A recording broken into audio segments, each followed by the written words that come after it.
विश्व प्रसिद्ध ज्योतिर्लिंग महाकालेश्वर मंदिर के गर्भगृह में वीआईपी प्रवेश को लेकर चल रही कानूनी लड़ाई पर सुप्रीम कोर्ट ने बड़ा फैसला सुना दिया है।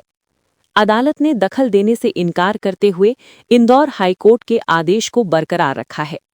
अब ये तय करने का अधिकार उज्जैन कलेक्टर के पास होगा कि कौन वीआईपी है और किसे गर्भगृह में प्रवेश मिलेगा। इस मामले में अधिवक्ता चर्चित शास्त्री और दर्पण अवस्थी ने सुप्रीम कोर्ट में याचिका दायर कर आम श्रद्धालुओं के साथ भेदभाव का मुद्दा उठाया था।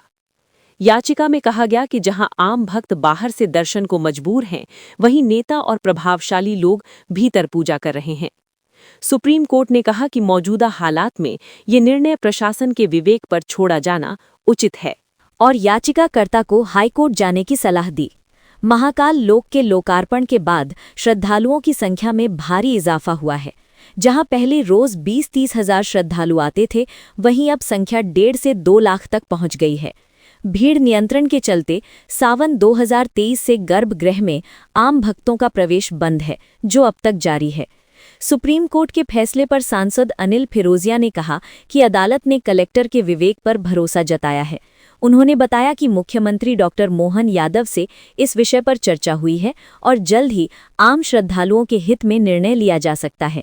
फिलहाल महाकाल के दरबार में अब प्रशासन और कलेक्टर की भूमिका सबसे अहम हो गई है। हाँ, मैंने भी मीडिया के माध्यम से मुझे जानकारी मिली है कि ये पहले हाई कोर्ट में इसको खारिज किया गया था और अब जब याचिकाकर्ता ने सुप्रीम कोर्ट माननीय सुप्रीम कोर्ट में ये जब लगाया, तो माननीय न्यायाधीश ने जो फैसला दिया है कि वीआईपी दर्शन कौन करेगा, क्या करेगा, महाकाल की जो व्यवस्था है वो कलेक्टर ही देखेंगे।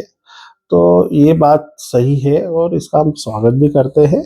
और मैंने जो मांग रखी थी कि गर्भगृह जनता के लिए 2 घंटे खोले जाए, तो वो मांग मेरे माननीय मुख्यमंत्री जी से मंच पे भी साझा करी है और मंच से भी माननीय मुख्यमंत्री जी ने मुझे ये आश्वासन दिया है कि वो ये उसका कैलकुलेशन कर रहे हैं कि एक व्यक्ति को कितना समय जल चढ़ाने में लग रहा है और वो कितनी देर में वो बाहर निकल रहा है, वो कैलकुलेशन करके उसके बाद वो 2 घंटे का स्लॉट देने के ऊपर विचार कर रहे हैं। तो मुझे सहज सरल हमारे जो मुख्यमंत्री हैं, मुझे उनके ऊपर पूरा विश्वास है कि वो जनता के इस भावना को ध्यान में रखेंगे, उसकी कद्र करेंगे और ये फैसला जल्दी से जल्दी लेंगे कि 2 घंटे गर्भगृह जनता के लिए खोले जाएं, स्लॉट बुक करा जाए। और हाँ, मैं अपनी बात पे आज भी कायम हूँ कि छुट्टी या त्योहार के दिन हो, उस दिन गर्भगृह के दर्शन बंद करके बाहर से दर्शन की सुविधा की जाए, ताकि जो जनता जनार्दन आ रही है भी, वो बहुत ज़्यादा जो जिस दिन क्राउड रहे, उस दिन लोगों को असुविधा नहीं हो, उसका भी ध्यान हमको रखना पड़ेगा। और ये माननीय मुख्यमंत्री जी से तो मांग मैंने करी है और मैंने कलेक्टर को भी दिशा की बैठक में ये निर्देशित करा था, तो वो भी कैलकुलेशन कर रहे हैं। उसके बाद जल्द से जल्द कुछ न कुछ निर्णय भारतीय जनता पार्टी की सरकार, मोहन यादव जी की सरकार लेगी। देखने में आ रहा है कि कुछ वीआईपी गर्भगृह में चले जाते हैं, कई लोगों को बाहर रखा जा रहा है। ये विषय मैंने पहले भी कहा था कि भाई, भगवान के लिए राजा हो या रंग, सब बराबर है। तो उनके दरबार में कम से कम जो लोग महामृत्युंजय बाबा महाकाल, ये पुराणों में भी उल्लेख है कि उनको जल चढ़ाने का प्रावधान है, जल चढ़ाने से पुण्य प्राप्त होता है।